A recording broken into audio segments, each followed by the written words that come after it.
Biye juma ye octobre kalo kile 29 san 2021 aw minnu sɔgɔlen mana Mali kɔnɔ ani Mali kɔkan an ka bɔlɔlɔkannaw la an ka foli baw ye dantɛ foli min na ni bamanankan kunnafoni suru waati selen Mali kibaru jabaranin kan aw bisimila.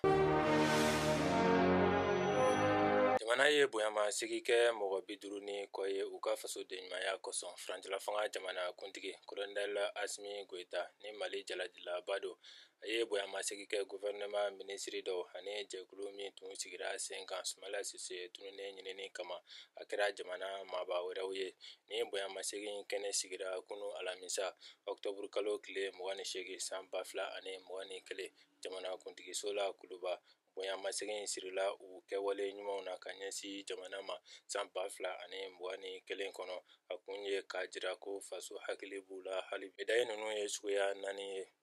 commandeur 7 grand officier 11 officier 18 ani chevalier de l'ordre national 21.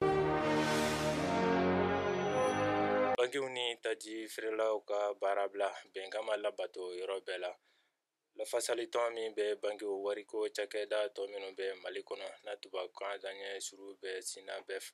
o tun ye lɛrɛ 72 baarabila min suda u y'a bɔ a sira fɛ bankiw taji feerela minnu bɛ Total Shell ani Oryx la ka fara PMI Mali baarakɛla dɔw kan olu de kunkan ko don u ye baarabila in daminɛ alamisa octobre kalo kile 28 san 2021 a bɛ kuncɛ sini sibiri kalo kile 30 nka Mali yiriwali banki BDM SA diɲɛ tɔgɔla banki min bɛ Mali kɔnɔ ka ɲɛsin jagoko ni usine ko ma BISIM Afrique tɔgɔla banki BOA ani taji feereyɔrɔ min bɛ wele Total olu ma baarabila kɛ.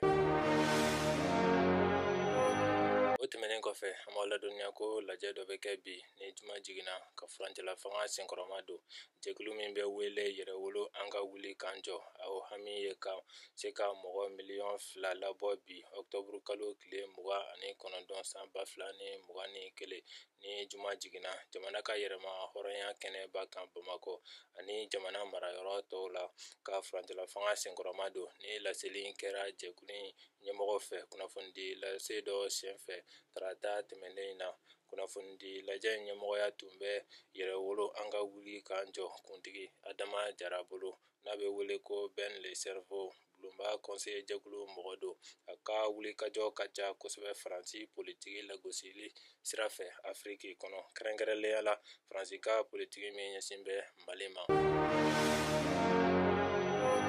Nin de bɛ an ka bi kunnafoniw kuncɛ an b'a fɔ Ala ka bɛn ni lafiya sabati jamana kɔnɔ aw kan bɛn wagati wɛrɛ la ni kɛnɛ kelen kan.